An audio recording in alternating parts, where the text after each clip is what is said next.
are live. Someone's told me we're live. I can hear her in the background here, so that's good. Welcome everyone to Cyber Cafe Sci. I'm just giving people time to join in. And we have a few people joining us on the live Zoom webinar who can participate in real time. And we're streaming out, I think, to, I never know what they are, Twitch and YouTube. And are we going on to LinkedIn as well, James? Not on to LinkedIn. We're on Periscope, Facebook, Twitch, and YouTube. Okay, that's cool. All right, so I think everyone who's joining us live is now in. Welcome, everybody. I won't explain about Cafe Sci except to say it's an informal venue for loosely scientific topics, and the only requirement is that you treat it in a relaxed way. And I change my drink every time, but this time I've got a very nice red wine, which I will be gently sipping purely for medicinal purposes as we go through. The Cyber Cafe Sci came out of a live face-to-face Cafe Sci, and the reason that happened is because James launched it for us. So he was able to provide us with the technology and the ability to go online, which we did right at the beginning of the pandemic response when we faced lockdown and our venue was closed. And I think we've been online every week ever since, apart from 1 week when we took a break for a holiday. And that's remarkable because before that we were monthly, and we've been going weekly for I don't know how many months. Nobody knows anymore how long this pandemic lockdown has been, but I think that's a remarkable thing. So thanks to James for that. And James was also, I think, the first speaker, or he might have been the second. It might have been me who was the first speaker, and he talked then about a similar topic, control versus resilience. But at that time, it was focused very much on data and data-related systems, so to do with cyber systems, computer human interface type of things, and we thought it was time to revisit that, because with all this time now into lockdown, it's obvious that resilience is a very current topic in terms of all sorts of things. And so we're going to do something called epistemic trespassing. I'm told that epistemic trespassing is when an expert from one field parachutes into another and offers their own insights and their framework in that related field. And scientists absolutely hate it, but I think those scientists are a bit silly because it can be extremely useful and it's also very entertaining. So James is going to be drawing on some examples that have come out during the pandemic. And he's going to talk now not about control and resilience, but about robustness and resilience, drawing on the pandemic. And I'm going to be in a limited kind of conversation with him because I'm going to interrupt and put some questions to him and be able to direct him off topic in my epistemic mass trespass mode that we're going to go through. So James, if you'd like to join us live with video, then we can begin. There we go. I figured out what was going on with the video. For some reason, I managed to turn it off. So, well, that's there all right. We go. I'm the one who breaks it. So you'll notice that the surnames are the same, and you'll also notice the family resemblance in the hair and the choice of shirt. So clearly you can recognize us instantly in that way. And also, I don't have a bookshelf behind me, so I'm obviously... I had a bookshelf before it was fashionable. This has been here for over a year. Have you got the twits on it or any kind of relevant books chosen to... I have, actually, I've got various ones on resilience and business continuity and building robust systems. So yes, sort of relevant, but no controversial ones. No controversial ones, none to frame you as a person and things. Okay. I forgot to say, if anybody who's in the live webinar wants to put a question, you'll see the Q&A button at the bottom of your screen, and you can type in your question there. And I'm going to offer you the chance this time, if you, Sarah says the books are out of focus, helpful. And I'm going to offer you the chance this time to join in live. So if you want to put your question live, type it in the Q&A, and then you'll find a little button that says you can raise your hand. And if the technology works, and I think that's probably James will have to make that work, we can promote you briefly to a panelist so that you can join in the conversation, but only do that if you want to do so, because I think that will make it more interesting. So James, could you frame for us the topic robustness and resilience, because they have particular meanings in your domain and the way you're using them, and it'd be a good idea to sort of define and explain them for us and then lead into your talk. Okay, so there's two bits. Firstly, to the people watching on the various streaming channels, if you have a question, do feel free to drop it in. I am keeping half an eye on them. They're on a screen over here. There is a bit of a delay between this live interactive bit and those channels, so it might take me a while to respond to your question, but I am keeping my eyes open. Given that, okay, robustness and resilience, there's even argument about these within my area, so within my domain, but I'm going to say, first of all, I don't believe this is epistemic trespassing, because what I'm talking about is about the science of systems.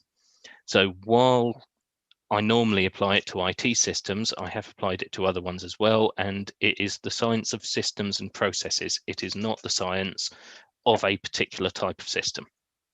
There are fundamentals which cross between all of them. So it's not epistemic trespass, it's that anyone else working with systems is trespassing on my domain, not the other way around. Don't say that too loudly, otherwise I will end up in a bad way. But the way that I use robustness is similar to diamonds, very strongly built buildings, anything along those lines. So a robust system is one which is very resistant to damage and very resistant to change. And you can go to all sorts of philosophies and mythologies to see the problems with that, the mighty oak falling while the willow bends and so on. But fundamentally, a robust system, the way that I use the term, is one that does not change well and also is very resistant to change. A resilient system is not the same as an adaptive system. An adaptive system is a very different thing. It's got some sort of autonomy in its own right, and it will deliberately work around damage. So we're going to leave those aside and completely ignore them for now. A resilient system is one which accepts change, doesn't necessarily incorporate it, but damage and change do not fundamentally harm the functionality of the system. So a resilient system is one where if you remove a large part of the system, it continues to perform its function, maybe in a lesser way, but it will continue to work. So hopefully that helps frame them. Then you've got adaptive systems, but they could be either robust or resilient. An adaptive robust system would tend to break and rebuild. An adaptive resilient system would tend to lose capacity and then root around. And it was interesting because we had Wendy Bohon, who was talking about earthquakes, the risk of earthquakes. And of course, she also trespassed on the ideas of resilience by talking about tower blocks, which are built in earthquake zones specifically to sway and shift and move with the ground, as opposed to buildings which are rigid and fall down in those conditions. So there's quite a crossover there, I thought, as there so often is with Cafe Sci, isn't there? Yeah, I mean, I'm convinced everything is multi-domain. I have this discussion quite regularly that you cannot say something belongs in only one particular box. You have to apply thinking across different areas. I think this is the time when we recommend, is it Douglas Adams with Dirk Gently's Holistic Detective Agency, where absolutely everything in the world is connected and you have to understand it all to get anywhere? That's the other extreme, yes. Yeah, okay. I mean, my field was communications theory, or became communications theory, because I sort of migrated through nuclear physics to particle physics to civil engineering, surveying to marketing, and eventually came into communications theory. And communications theory is very much about resilience, because the classic paper is called Communications in the Presence of Noise. And that was Claude Shannon, the founder of the system, talking not just about how you send a message, but how you send a message that can still be understood if some parts of it break down. And I think the first instance of it was with the ukulele people with their drums, because some explorer discovered that every time he arrived at a remote village in the African jungle, the villagers were all lined up there ready to greet him as if they knew he was coming, which they did because they used a drum language. And the drum language is the first example I've seen documented, which was based on redundancy. That is, you add additional information. So, for example, if two sets of sounds could be confused, I think the classic is the river and a banana had the same drum or very similar drum sound, but you added to it context, like the banana, which is yellow and you can eat, or the river, which runs and flows. And so that redundancy could be lost, and then the message still got through. And I just wonder if that's an example of resilience, or is redundancy actually a different thing entirely? It's not a different thing entirely. It is a way of achieving resilience, and it's kind of core to the whole thing. So adding extra connections, we're talking about communication, so let's take it to networks, because networks are easy, everyone uses them, not many people understand them, but everyone uses them. The internet is based on, it's highly redundant. There are multiple connections between every node on the internet, and therefore there are multiple paths between each node on the internet. So it's massively wasteful. In theory, if you had one connection or one path between each node you wanted to talk between, you'd save so much time, you'd have much less overhead routing between them. But if someone cut one wire, you would lose all of that communication. So redundancy is fundamentally tied to the idea of resilience. Now, that doesn't mean it's not necessarily efficient, because again, with the internet, while those routes are redundant, they are redundant when you're talking about a single communication channel. And you're not dealing with a single communication channel, you are dealing with multiple communication channels. So you are using all of that available bandwidth to talk between different nodes. So you're making use of those multiple paths. So it doesn't mean they're not efficient. It just means that they are wasteful from the point of view of a single communication, and technically they are redundant from the point of view of a single communication. Yeah, it's interesting because you'll remember as a child that we used to have what were called ISDN connections, or direct digital lines into the internet in the early days before you had things like broadband and so on. Of course, if those went down, you were dead in the water because you had no other means. And actually you didn't, because you could always use a telephone modem and do the sort of wee noise to get through. Yeah, but we also had a ring network, which was based on BNC. Actually, it wasn't even a ring network, it was a line based on BNC connectors, where if any link in that single line went down, everything beyond that became unreachable. Yes, So a single break in the sorry. line. I didn't know what I was doing. In those days, it was a bit different. Yeah. Now, here's something that happens nowadays. So now the ISDN is replaced by broadband. So you get the cry, oh no, the Wi-Fi has gone or the broadband has gone. But we somehow have ended up living in a world where the response to that, after a little bit of anguished moaning and panic, is, why don't you use your mobile phone hotspot? Is that's not quite redundancy, because your mobile phone is actually being used for other purposes. But the fact that it can promote a Wi-Fi hotspot, that's supposed to be when you're out of reach of Wi-Fi, but it also provides an element of redundancy, doesn't it? It provides an element of resilience. It's not redundancy because it's not incurring a cost, whatever that cost is, whether it's financial, whether it's effort, when you're not using it that way.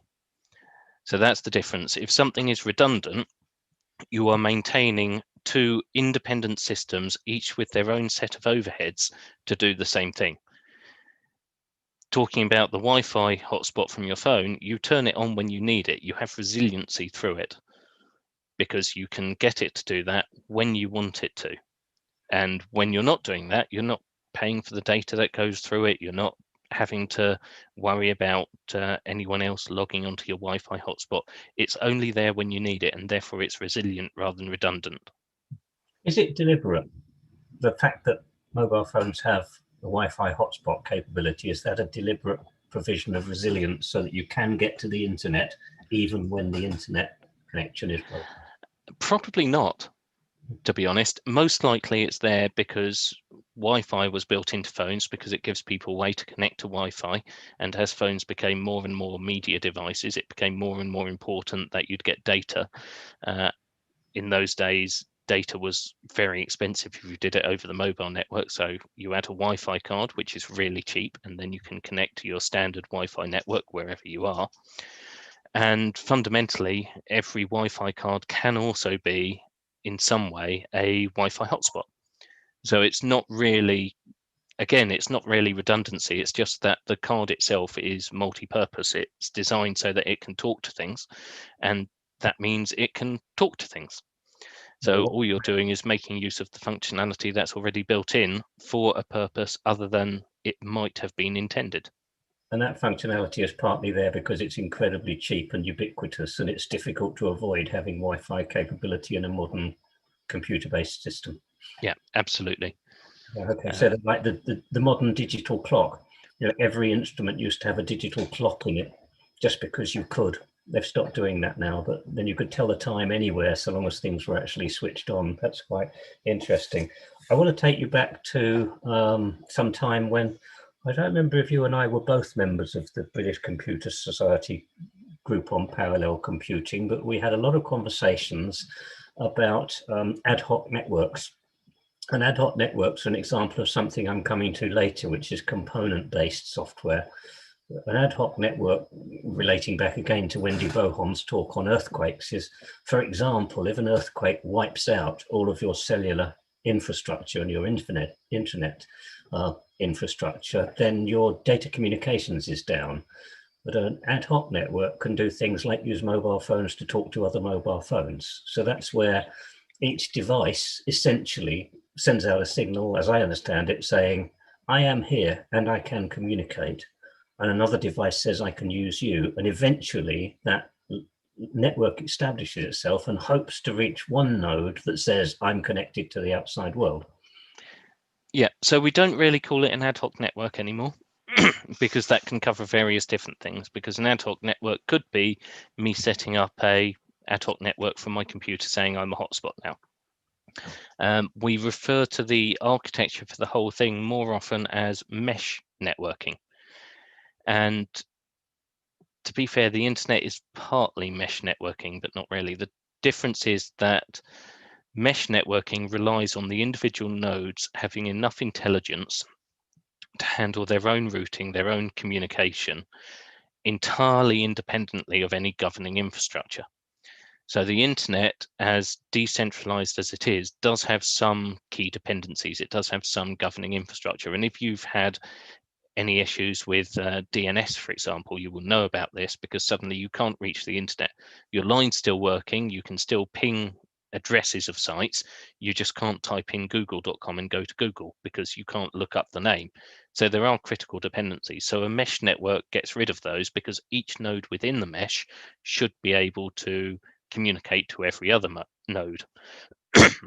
Now, where it gets really interesting is that in disaster zones in particular, a lot of modern mesh network technologies, and you can download a mesh networking app to your mobile phone. There's one called Serval Mesh. It's an open source project that you can download and use and play around with.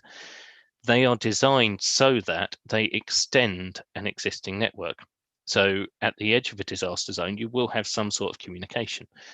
And the points there, the nodes at the edge of that zone, can talk to both that and the rest of the mesh network. Now, mesh networks aren't particularly efficient. They're not particularly fast. There's a lot of data that they need to carry just to route things. While they're small, they're fantastic. If they get too large, they just grind to a halt. But what they can do is be small and route everything to an undamaged network. And again, that's part of resilience. And this actually does go back a bit to the earlier talk about control, because one of the problems you have when you're looking at a more resilient system with more power invested in individual nodes is that you do have a lack of control and you lose scaling efficiencies.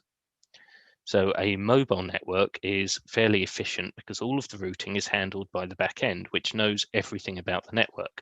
Now, if every single mobile phone in the UK instead operated on a mesh network and we had none of that central infrastructure, you would almost certainly be waiting a day or two for someone to receive a text message if they were on the other side of the country.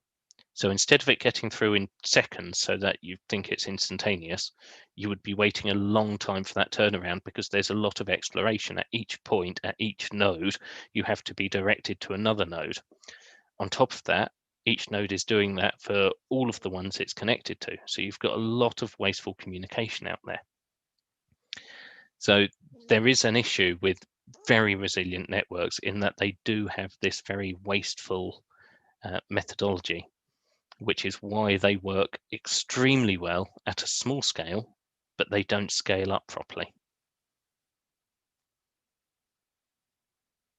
You're on mute. Right, I'll ask Sarah's question for her. So Sarah asks, is security more difficult to ensure on a mesh network? It depends who you are. If you are an organization, a large organization, say a national government, trying to ensure the security of your collective people, yes, it's much more difficult to ensure because you lack control over it. If you are an individual who wants to ensure the security of yourself, it's much more secure because your data, your information, your communication is actually much less exposed, and you have much more control over it. So the answer is, it's not more difficult, it's just a different view of security. One thing that we have seen in my field, in the industry, is that we are moving inevitably towards a much more distributed security model. The companies that are doing that well have essentially seen very little change in terms of productivity, communication between teams, communication between people, with things like lockdown. They've barely even noticed because they were already largely distributed.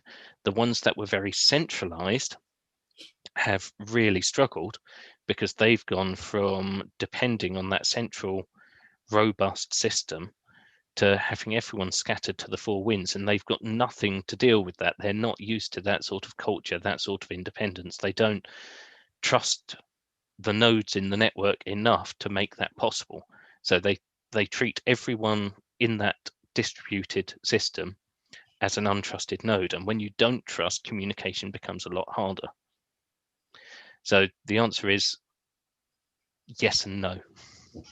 It's interesting you raised the issue of trust. So in a network, whether resilient or not, you are essentially posing some measure of trust in every node in the network. In the instance that you referred to there, it's essentially people. So if you don't trust your people, it's very hard for you to be distributed, and distributed sometimes equates to resilience. So to what extent does trust matter in a resilient network in the context of what I might call noise? Because data isn't only lost by being corrupted mechanically or electronically, it's also lost through disinformation or accidental misinformation. So a message being passed on slightly misunderstood or maliciously misunderstood. Yeah, there are huge issues with trust in a distributed network. If you know anything about the various disinformation campaigns, the difference between disinformation and misinformation is that one's deliberate, one's accidental. Disinformation is me trying to convince you of something that's not true, that I know is not true, to usually your detriment. Misinformation is me not knowing that something isn't true and trying to convince you. So there are active disinformation campaigns out there. We know that there's been a recent report about them. And yeah, there are huge problems when you've got a very mesh, very egalitarian, very equal system. Facebook's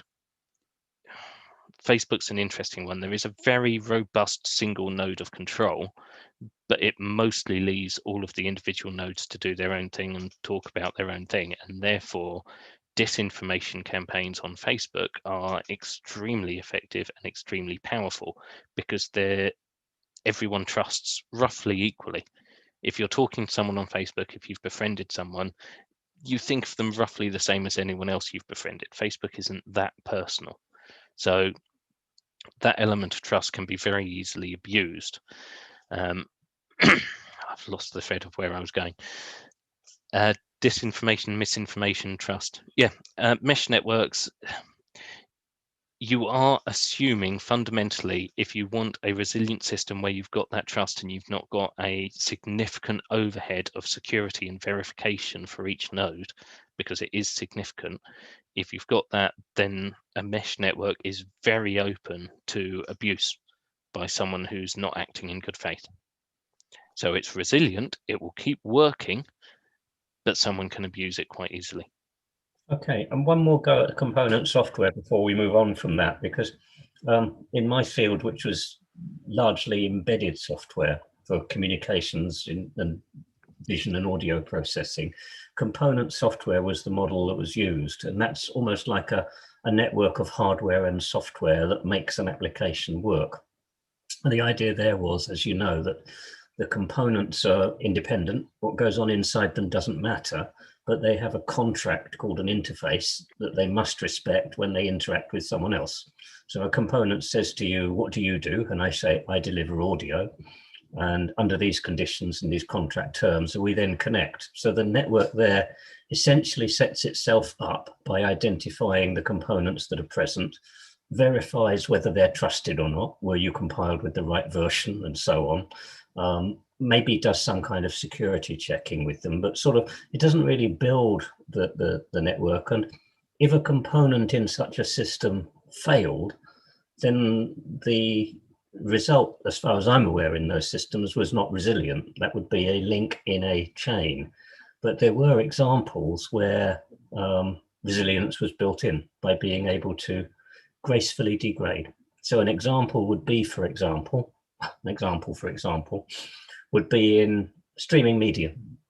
So I'm streaming out high definition TV MPEG to you, and your codec that decodes it finds that it can't keep up with the rapidity of changes in the scene. So it's run out of computational power to cope with that. It will issue a message that says, please gracefully degrade. And in that case, you essentially switch in a different component. That's a lower grade codec. And that's quite interesting, because what you're doing is graceful degradation is a lowering of standards. And you referred to that a little bit earlier. And it speaks to me in terms of all the work that we did on designing streaming media, that we built in graceful degradation, hoping nobody would notice. And I just wonder to what extent resilience is not maintaining of the functionality, but accepting that your functionality has changed or degraded and living with that, embracing it. I would say that resilience is achieving the goal of the system. Now, you might normally exceed that. You might normally stream, full 4K HD. But the goal of the system is to deliver video. It's not to deliver a particular quality of video. It's just to show people what's going on. So degrading doesn't break that. Degrading is a very resilient way to adjust as you lose resources. It's brilliant in that sense. So yeah, that is a very resilient way to deal with it. Now, on the component architecture piece, what's interesting there is that you are potentially, depending on what you do with the components, dealing with a mix of resilient and robust. For example, if I were to set up a contract between me and any component that wants to talk to me to provide, you mentioned time earlier, so let's go with time. Anything that wants to talk to me and is willing to tell me the time. It must tell me the time in a specific format. It must be verified by one of a small list of trusted sources, but I don't care which ones, so long as there's 2 of them. It must adhere to these standards, but it could be any of 50 different components. Now, each of those components could be robust, could be resilient. I don't care. The agreement is a mass agreement. It's a very resilient way for me to receive the information about the time, because if 49 out of 50 go down, I'm still getting it. So you're shifting the burden of what you need to be robust. You are saying, I want the data coming into me, the information I'm getting, that's the bit I care about. That's what I want to be robust. So long as we can agree that you've got certain verification for sending it to me, then I don't care how you handle your bit, and that makes it resilient. And you can make it even more like that, or more of that, by introducing essentially market forces, where I might say, I'm going to buy the time service from whoever can provide it most efficiently and with the largest amount of verification. If their service goes down, well, I automatically switch to the next one. Now, I don't know exactly why I went on time service for that, but it applies to various different things. You could imagine a world where Netflix are saying, look, we'll take streaming media from anyone. You just have to be able to stream these films. If 5 of them go down, well, we'll stream it from the other 4 and they'll get paid for it. So you can have a weird mix of robust and resilient. You can provide a robust service through resilient means. Okay, perfect time to put a question to you from the audience here. So should you always over specify a resilient system so that if it degrades, it still does the job? And does this make resilient systems more expensive than robust systems? Good question. And I'm going to come back to that after you've answered it. I would say it doesn't make them more expensive than robust systems, and you don't necessarily always need to over specify, but it trades off where you place the expense. So for example, let's see. Let's say I own 3 cars and they're cheap, they're beaten up, they're old cars. Yeah. Don't really bother getting them serviced or maintained. They break down a lot. About one of them breaks down every day and it takes a couple of days to fix, or it takes a day to fix, or there's a 1 in 3 chance of one not starting in the morning. I'm actually extremely resilient there because I just use the car that starts. Now, alternatively, for probably about the same price, I could buy a brand new, brilliant, shiny new car, which will run perfectly almost every time. The problem is, if it does break down, I've not got a car. So I would argue that if you're trying to achieve a goal, often a more resilient means is actually cheaper than a more robust means. But that doesn't mean it wouldn't be better to say have 2 good cars than 6 bad ones. And that might be the same cost. It's all about how you judge the risk of it, how you judge what will work for the particular scenario you're trying to meet.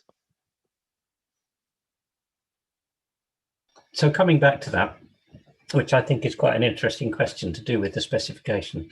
To me, the key there is to define what it is you're actually offering. So your service level agreement or your contract as to what you're providing, but that can be quite carefully specified. So as you said, if I contract to provide video, I haven't contracted to provide video of a certain quality, which means I can play fast and loose with my specifications and still achieve the job. Is test and trace resilient in terms of the fact that the government seemed to have specified a target for test and trace that both has and has not been met, depending on the definition you take of testing? I think the best thing I can say there is that there are resilient test and trace systems out there. We do not appear to have one. We also don't appear to have a particularly robust one. And the problem there is that for something to either be considered properly robust or resilient, you have to define exactly what it's meant to do, and you have to have very clear measures. And what we don't have is the clear measures. So we don't know exactly what it's meant to do. We don't know exactly what numbers it should be assessed against. It's a very subjective measure that we're using. So it's impossible to say whether it's robust, resilient, or just failing completely. Yes, I find it fascinating because in the old component software architecture, again, your software contract, your interface was robustly defined with what were called test vectors. So that is, if I do this, you will do that. And you could test that by seeing if that was in fact what happened. And the key there, of course, was to define your test vectors properly and have them broad enough and subtle enough that they actually tested the system. I think we can probably agree that specifying what the system is meant to do is a key part of determining whether it's resilient in doing it. I just want to go back to cellular, if I'm not diverting you too much from the thread of the talk that you had worked out. So in cellular systems, mobile phone systems, we're used to having multipath transmission. That is, I might be picking up a signal from 3 or 4 different cell towers and then choosing the one that's giving me the optimal transmission at the moment and switching between them. And as I walk, those get reflected or deflected by buildings and trees and so on. So my phone is constantly interrogating the multiple nodes that I can see and finding the best one. Same thing applies with GPS, looking for the satellites that are giving me the most reliable signal and choosing to use those. So that's clearly resilient in terms of the fact that if one path goes down, I can choose another. You worked for O2, and this is a different kind of O2 because 5G, I have to introduce 5G here, because if you're out there, conspiracy theorists, we're onto it now. 5G, one of the, I wouldn't call it a conspiracy theory because it's actually true. The highest 5G wavelengths are absorbed very heavily by oxygen. So in other words, the oxygen in the atmosphere absorbs the highest frequency, the 60 megahertz 5G signals very well indeed, which people interpret as meaning it's going to burn up all the oxygen and we won't be able to breathe. And I won't go into that now. But there is a reason for that. And that is that the 5G signal actually doesn't propagate very far. So you're not faced with multipath. So 5G at its highest frequency is actually throwing away the resilience that we had with older cell phone networks. Any comment? Yeah, it's not throwing away the resilience. That's the big comment, because what you're doing is increasing the mass density to compensate. So if you're propagating 10 meters rather than 100 meters, you have 10 times as many masts. Which is quite interesting, isn't it? Because that's a resilient system made by putting in place physical infrastructure. Yep. So is Wi-Fi. The average Wi-Fi in an office isn't made because you have a single Wi-Fi node that broadcasts and covers the whole building.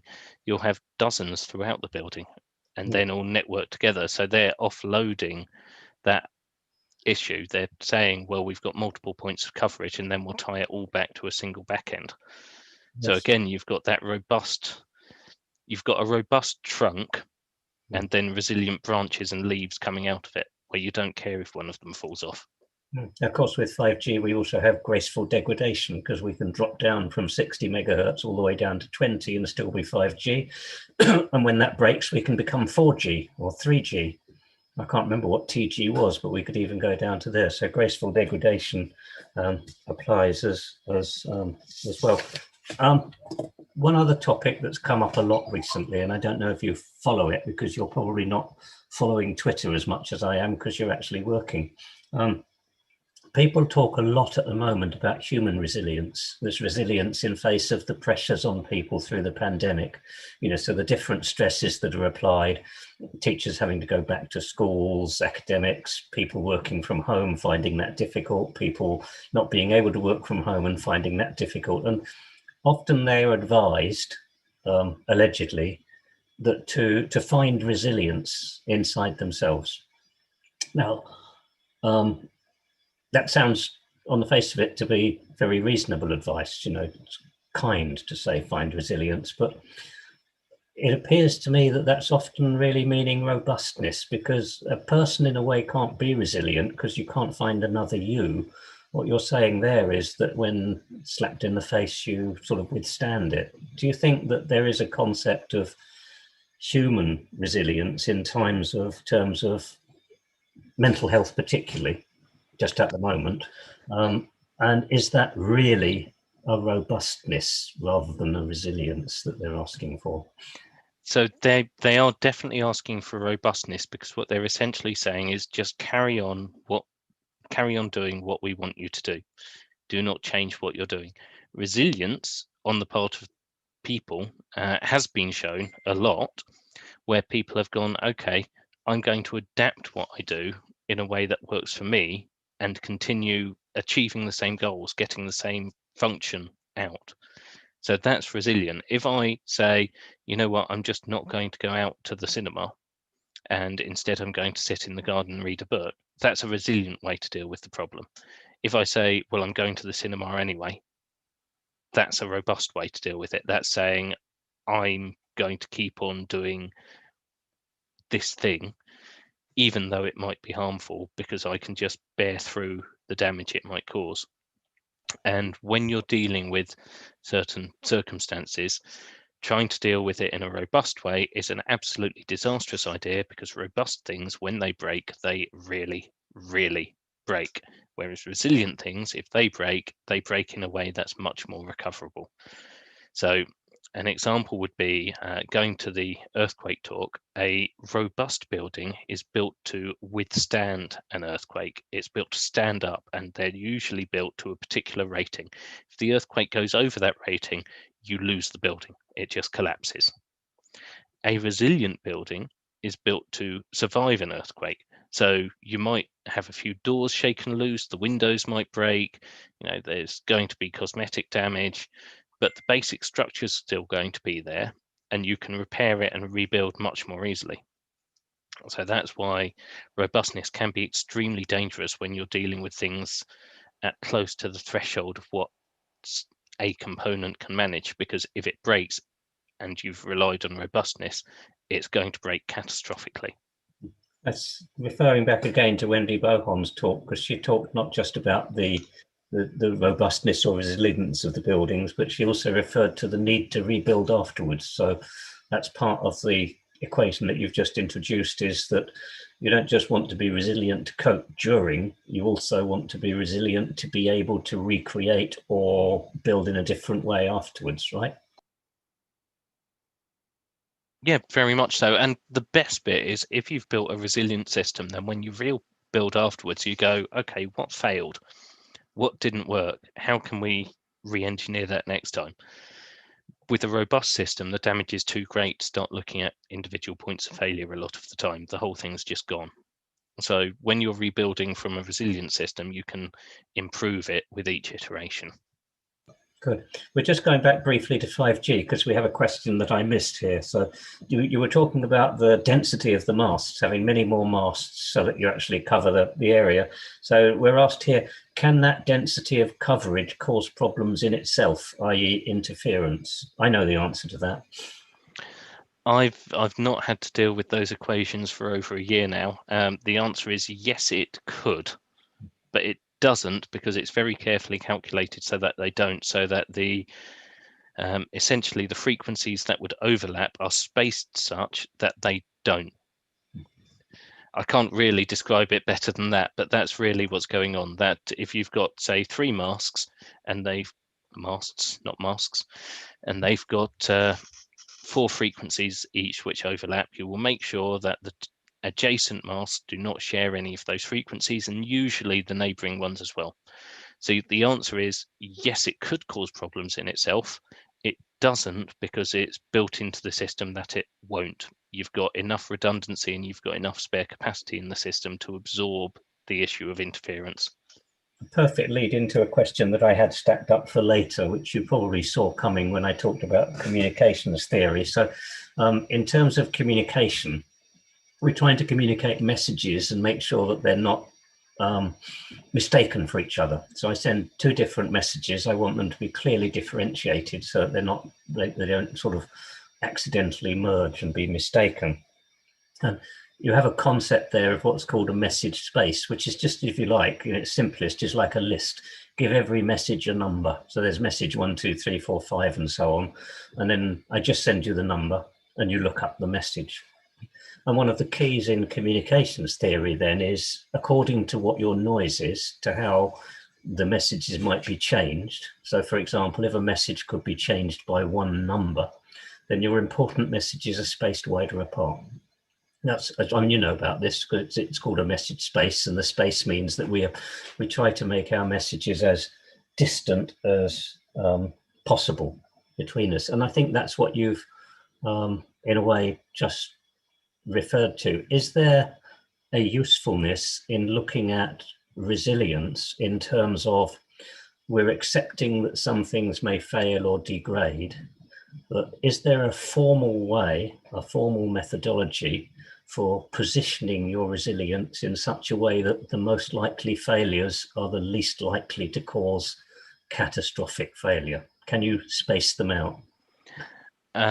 The answer is probably, but I don't know the formal method for doing so. But on that, there is the phrase which occasionally pops up of diversity as strength, which is very close to what you're talking about. And it's going back to that message space. What you're saying is a different message should be very distinct. An important message should be distinct from any other important message. And that's absolutely true and applies to anything where we're trying to be resilient rather than robust. If we're trying to be robust, one of the things that robustness requires, and it does absolutely require this, is standardization with zero tolerance for diversity, for diversification from that standard, because it's engineered to precision. Now, a diverse system which can accept all sorts of components is much more robust because those components will fail at different times. And what you're talking about is fail safe or safe failure or predictable failure, where I have built in some components that I know are weaker. If my system as a whole encounters some stresses that are going to start threatening it, those components will fail. I have other stronger components which can pick up the slack, but that immediately tells me something is wrong and I need to start addressing it. And that does rely on that variety of tolerances. If I engineer everything to exactly the same tolerance, take exactly the same strain, the first thing I will know about something that can threaten my building hitting it is when the whole thing comes down around my ears, because everything's going to fail at once. Yeah, of course, your grandfather was the great proponent in the aircraft industry of the weakest link, which is that something's going to fail, and therefore you make sure you know what it is. And the classic case of that was on the Harrier wings, where when it stalls to the left, so the pilot knows, whereas the American A-10 aircraft stalled unpredictably. They stalled later because they didn't have a weak link, but they were engineered to be robust, and pilots died because of that. That's quite an interesting little bit of family history there. Yeah, and in cybersecurity, we have something similar. So in security, we have what we call honeypots, which is a slightly politically incorrect term going back to Cold War Russian intrigue. But a honeypot is essentially a system that is designed to be broken into and designed to be very attractive, very easy to break into. We don't put anything useful or valuable in it. But what it does is if that gets broken into, it immediately starts screaming alarms saying we're under attack. So that is an example of a form of safe failure where we're using those known weak components that we've engineered into our system to tell us something is wrong. There's some sort of damage. Okay, and I'm aware that we're rather dissing robustness because we're talking a lot about resilience here. So I'm going to go for a question. Why do people go for robust systems if resilient ones are so much better? Right, they're not necessarily, they are better when you're talking about a certain scale. So the issue you've got is that resilience works at certain scales. You cannot have a resilient single component system because that component could fail, could not. You can't fall back to anything else. You can't degrade safely. You've got a key dependency there. Generally, you can't have a resilient small system because you've got key dependencies that will bring the system down. It's highly efficient. It's very critical path. Once you get to a certain scale, you can start bringing resiliency in. And then you get the issue that as that scale increases, your resiliency starts to become starts to introduce far too much complexity. So I believe it's Conway's law is about the number of nodes that you have in the communication system and the number of communication paths that you must have between them. And basically, where you've got a single node, you have zero communications paths. Okay, if that fails, your whole thing's gone down. Where you've got two, you've got one communication path. If either of them fails, the whole thing's gone down. Where you've got three, you've got three communications paths. You've essentially got a triangle. And if one of those fails, you've still got a communication path available. Then you go up to four. And where you've got four nodes, I'm trying to illustrate it as much as I can here, but four nodes, you've got a square, and every node is connected to every other. So you've got six communications paths. So when you've got six, if one of those nodes fails, you've still got a system that can communicate. If two of them fail, you've still got a system that can communicate. You've got a two-node system, and so on upwards. But with each of those, you've got an extra communication path to maintain. So you are introducing more complexity. So where a system can self-manage, where it can deal with that overhead, that's fine. But you will reach a point, and we reached this, I can't remember which year it was, but a few years ago on the internet, we actually reached this, that the routers and the routing tables on which the internet critically depends, which say you can talk to this place to get to this other place, simply ran out of memory. We filled up the routes that they could take, and everything fell over. So it was a very resilient system until it wasn't. So there's overheads when you're trying to build a resilient system. A robust system doesn't have those same overheads, but is fragile in that if it breaks, it will break. A resilient system is fine so long as you can cope with the additional overhead of running one.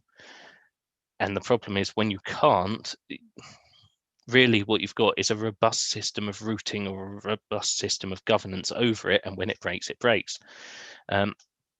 The way to deal with this is componentization. So you say, I've got a small network and I will talk to another small network through one point. And that's what the internet was meant to be. It was just that we were adding too many of these single interfaces, single points to it. So you have to have a balance between the two. A single component should be robust. A system of a certain scale, ideally you want it to be resilient. A system of systems you want to be resilient, but within that you want each individual system to be a component. So you want to be able to treat each one as just something you're talking to. I'm reminded of NASA, and I think they were misreported really, because failure is not an option, which of course is true depending on what failure is defined as, but failure is absolutely certain and you have to cope with it. So that's to do with the mission, which presumably in that case is bring the astronauts back alive, is mission, rather than reach the moon, as we saw with Apollo 13. Yeah. So failure is absolutely certain in certain systems. Okay, I want to talk about society a little bit, because we're talking about pandemic response and things like that, and we talked about people being resilient, and you've also introduced the notion of distributed working, so of people actually working remotely and therefore being essentially a distributed network of people like nodes. And we talked about redundancy. Thinking societally and about humans, we can build a system that's very resilient so that the company or the government or the charity keeps working because it can use a distributed network. But to some extent, that may depend on redundancy. And in the human world, that might actually be being made redundant. So how do you measure the costs for a distributed resilience system in terms of redundancy, which is, I suppose, the cost of the failure of your particular component or node? I want to refer that to the, I'm just referring that to the failure of a node being someone losing their job, but the business still carrying on. With great difficulty is the answer there. And if you're talking about it in a societal manner, I think the answer is it's probably one of the hardest problems to decide. And I do not envy the people who have to decide that, such as NICE, who have to essentially set values on human lives and productive years. Measuring the cost of it is something which could fill and has filled all sorts of philosophy textbooks and will continue to do so. So it comes down to all sorts of questions, and I'm not going to get to a clear answer on this. I'm just going to ramble for a while. It comes down to all sorts of questions about greater good and individual welfare and autonomy, self-actualization, all sorts of other things. I will fall on that scale differently to someone else. I definitely fall on that scale of individual welfare versus collective good very differently to our government. But yeah, the answer for me is that where a component of a system, and I'm reducing it to system terms, where a component is not harmful to the wider system, then it is not something that should be cost, and that's actively harmful. That's not a cost to the system. If it has a cost to maintain, but is within something that can be afforded, within something where there's resources for it, then maintain it. If it's harmful to the system, do something about it, isolate it, remove it, whatever, but only when it is actively harmful to other components of that system. Because fundamentally, that's a component which may or may not be functional at some point, and you may rely on it at some point, and therefore you want to maintain it. You want as much distribution as you can manage to maintain, which hopefully makes some sort of sense. Yeah, absolutely. As you start discarding your redundant elements, of course, your redundancy decreases. And therefore, you're trading off not just the pain of the redundancy, but also you are sacrificing your resilience. The classic way of doing it, of course, is a cost function. So the cost function is some mathematical equation that expresses the cost of whatever it is. But the unfortunate thing is that leads to the kind of thing we're seeing nowadays, where people say, well, only 2% of young children die of COVID. And it's like, well, okay, but what if it's mine? Or you're more likely to be run over by a car, but what if it was me? And those kind of things come into it. So I think the mathematical part of me just goes, yeah, it's a cost function.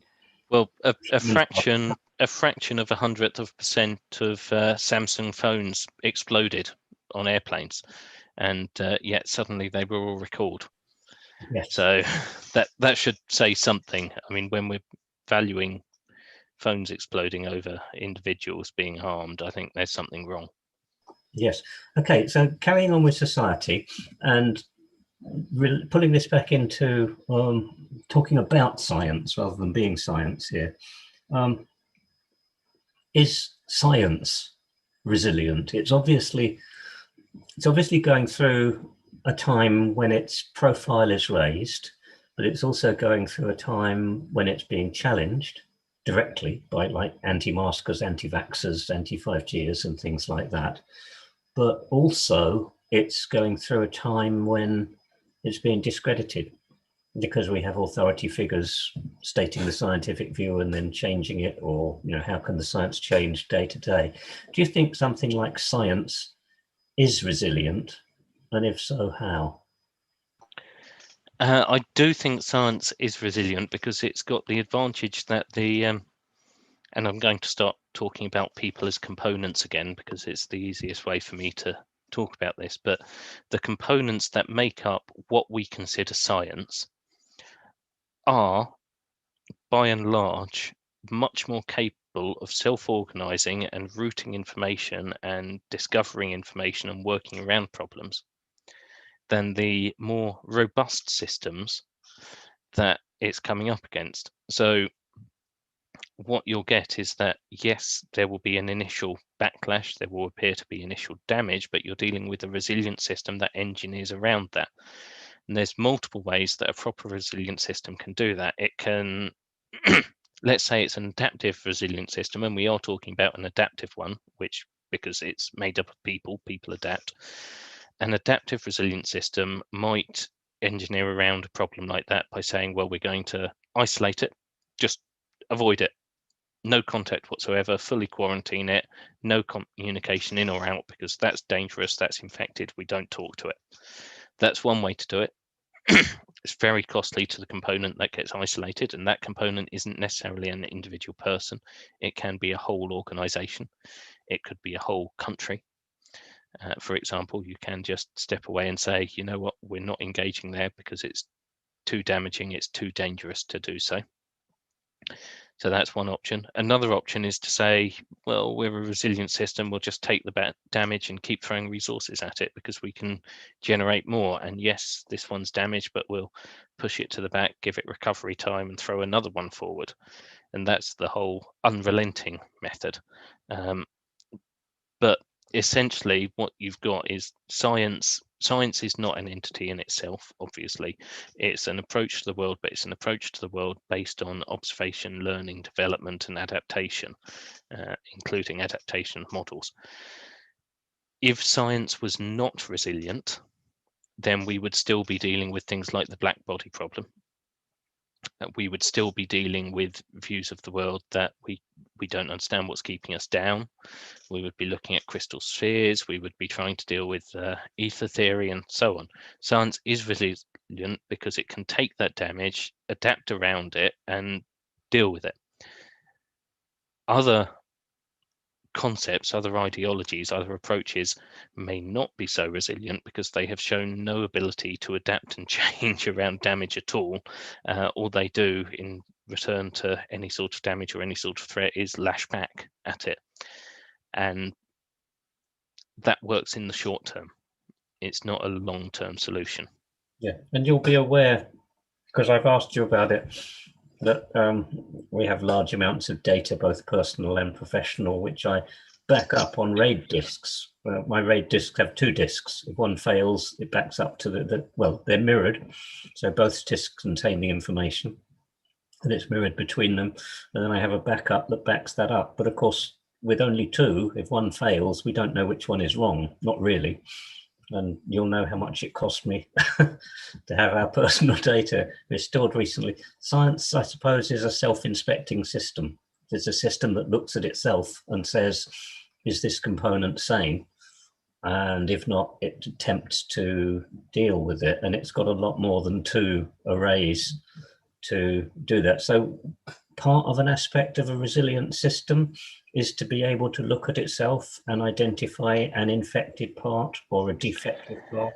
You are getting very much more into adaptive systems there. So it's a particular type of resilience where it's adaptive, it's self-examining, it's able to say what's blocking me, how can I work around it. But yes, I would say the scientific approach and the scientific community can do that. We do have the interesting trade-off that we spoke about the amount of overhead and the vulnerability to mistrust or abuse, and that's very definitely there. And we've seen throughout history science has been abused in horrific ways. It is eventually overcome, but it does happen. It is vulnerable to that because you've got the whole mesh thing of any bad actor in it can spread and infect the communication as a whole. Which is actually a perfect time. In a minute, I'm going to let you wrap up if you want to in your own way, because I know there are some things you wanted to say. But that's a perfect time to introduce politics. So I want to talk particularly, or introduce particularly, the cult of personality, where we have the thing about an individual becomes a supreme authority. I mean, the obvious. I'm just going to point at George and Barbara's question, which I think is very relevant to what you're about to say. Yes, it is, isn't it? Yes, we'll come to that in a moment. So when we have a cult of personality, we have someone. The obvious thing is President Trump or Prime Minister Johnson, where they are, in a sense, an authority figure or a figurehead who sort of embodies everything about the system. Surrounded by people who seem to be more dispensable and not essential to the message. So I know politics is resilient because all these people survive forever and people seem to just carry on. But to what extent is politics itself a resilient system? And is it in a good way?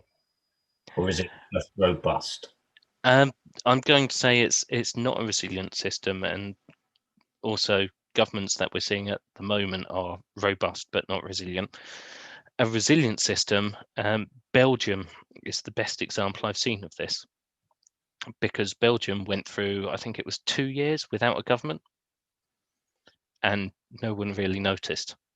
Now that's a resilient system. That's exactly how it should be. A robust system is where you remove the government and everything collapses. And that's certainly what we're being told we have.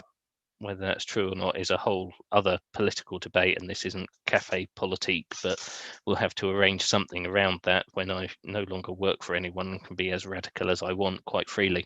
Okay, and George and Barbara's question now, because they throw us into the realm of religion. Are religions robust or resilient? My answer there is yes.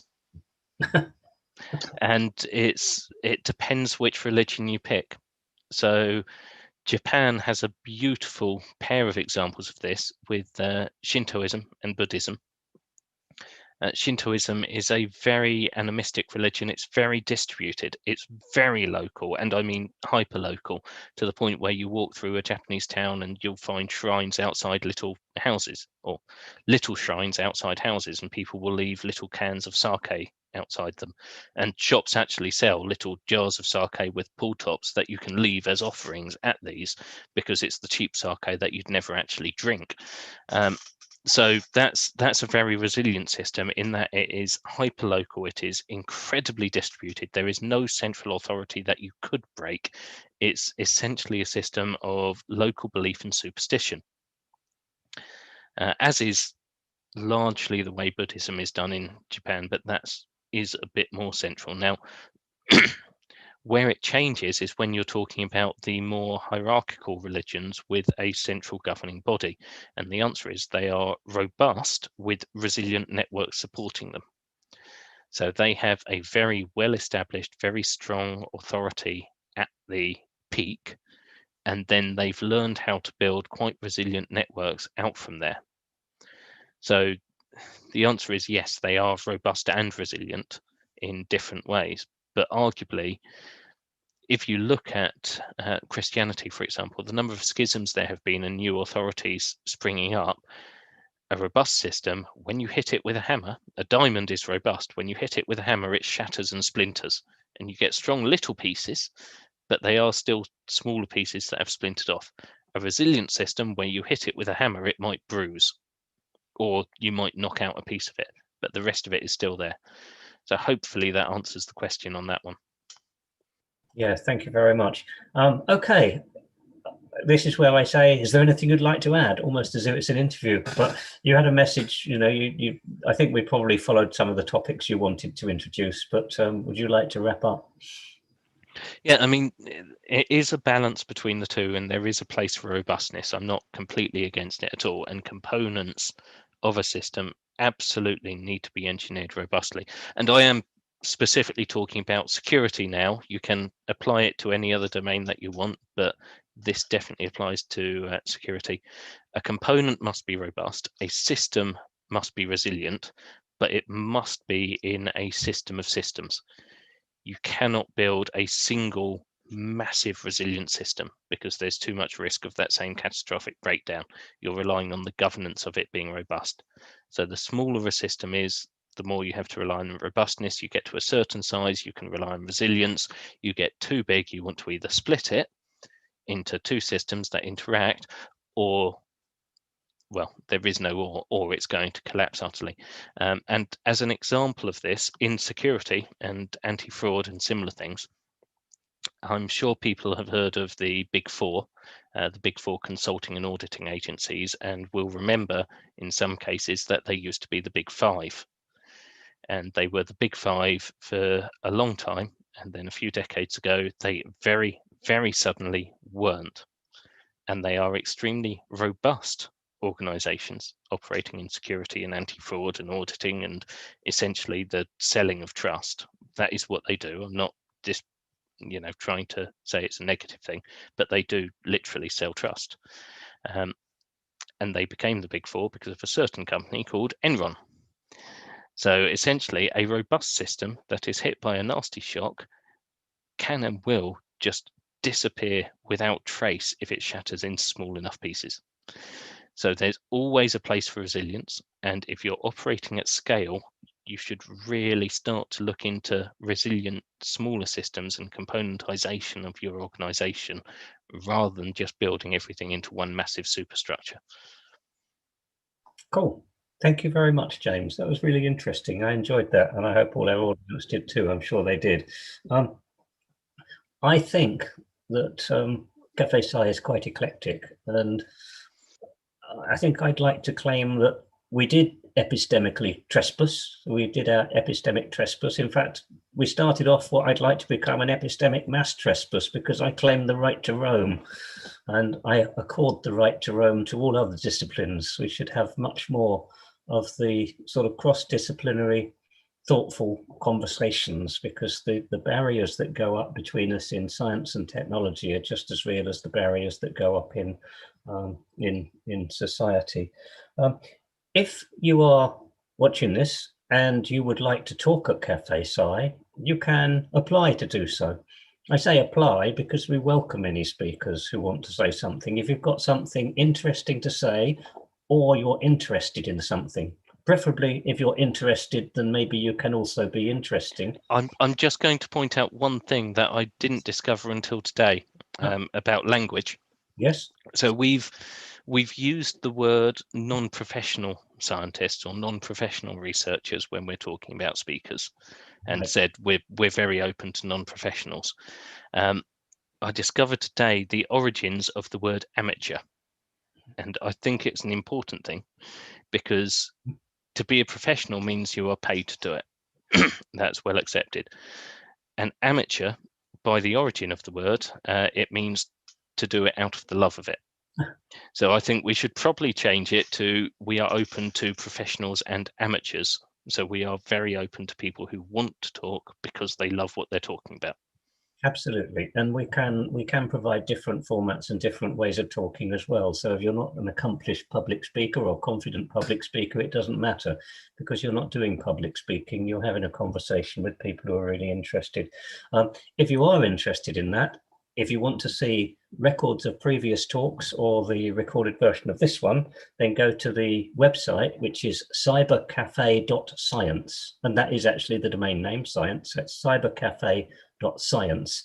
If you're on Facebook, look up Cybercafe Scientifique, Scientifique, and that's written in the French way because that's how Cafe Scientifique came to be. So we follow that. And on Twitter, you can look for the handle Cybercafe Scientifique as well and follow on Twitter. James is at Coffee Fueled on Twitter for reasons, and I'm sure we'll welcome follow-up questions on this. I noticed that we have attendees doing the hand clapping, which is our way of applause. And with that, I'd like to thank James again. It's very nice to talk to your own son professionally on a format like this, and I've enjoyed it very much, and I hope everybody else has. And I think since it's late, we won't do our informal chat to follow, but if you close